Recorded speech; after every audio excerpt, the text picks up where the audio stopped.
My name is Daniela Figueroa. I'm 19, almost 20. I graduated from Hempstead High School in 2020, and I've been born and raised in Hempstead. Growing up in the Hempstead school districts, my classmates were always either literally black or Hispanic. Like you had, I'm personally from Honduras. My parents are from Honduras. I was born here, but I definitely have I speak Spanish. I have all my Hispanic culture with me. I was very, I was raised basically like if I was raised in Honduras too, because growing up, my parents always like had us going over there. Like I know there was a time period where I spent like a couple months over there, so it's just like I was raised in like my country. And so in school, like there was a bunch of students who had the similar experience. Like there was a bunch of kids like who were Hispanic, like from Honduras, from Salvador, like Guatemala, like things like that. And then you have like, your black friends who are like Jamaican. They're literally like you have students who just came from like Nigeria, like there's things like that. And it's just like almost everyone was always ESL because at home all we spoke was the languages from home.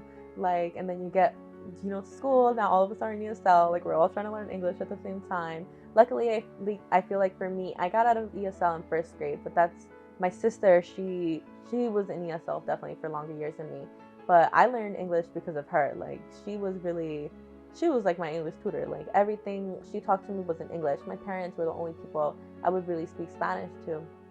And so, but yeah, like it was always great. Like you always knew that someone was gonna understand you. Like you didn't have to worry about your friends bringing like weird lunches because everyone always bought like good stuff. Like you knew that like we were about to trade like some pupusas, like some curry chicken. Like it was always good. Literally every time I think about white people and like my classmates, there's one kid in middle school and he was white, and I only saw him that year and I never saw him again.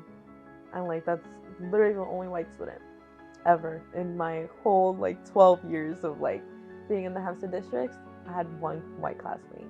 Every single first day of school was the worst. Everyone you go to school, you see literally, well, first of all, our classes were like probably like 400 kids in each class. So this is 400 times 4. Like so many kids, and then everyone's in uniform. You see everyone lined up. There's only two doors to enter, only two metal detectors for the entire school. And like if you look at Hempstead High School, it's humongous. And so I remember I was walking into class. I wasn't even late that day. Like I'm never late on the first day. Who is? You know?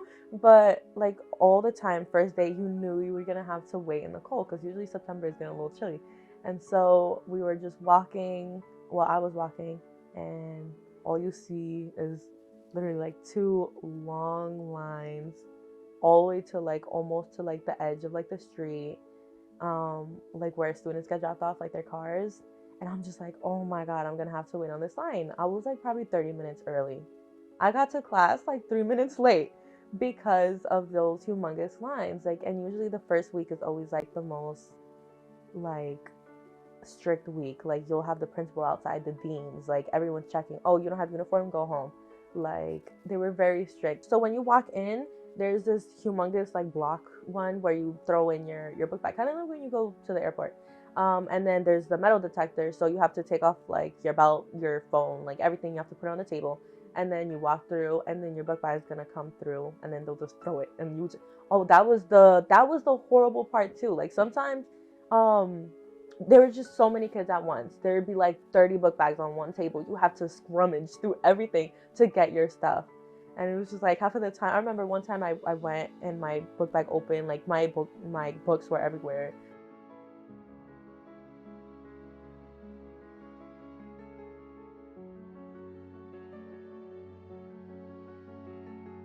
I know growing up, um, any white person like who I had as a role model was usually the stereotype. And he just wasn't. He wasn't. He always motivated us. He made us feel like he didn't make us feel like, how white people always say like, oh, I don't see color. Like he made us feel like he did see color. He did see our struggles. He did see like the differences we had. He did see that we were different from the kids in Garden City. And like he always made us feel like proud of that. Like I never felt like he was making us feel like we were different. If anything, we felt seen. And it's just like the way he just set up his classroom, the way he made us feel, the way he made sure that we were going to pass those exams, but at the same time make sure we were like college ready. It was just like it really like brought up that passion in me. I was like, maybe I want to do this for a living.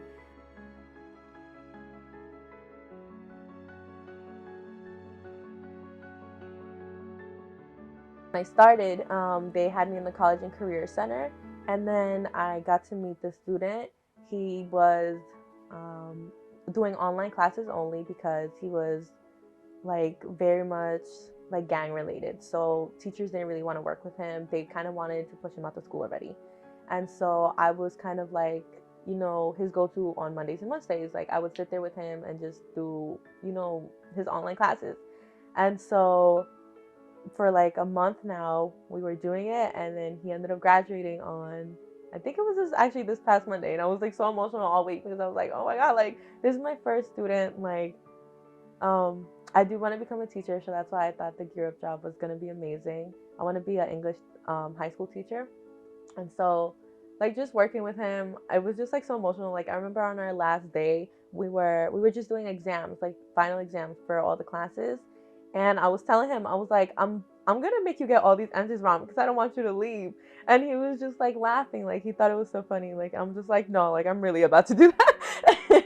I wish I wouldn't, but yeah. And then we ended up finishing it. We didn't know it was gonna be the last day, but it was.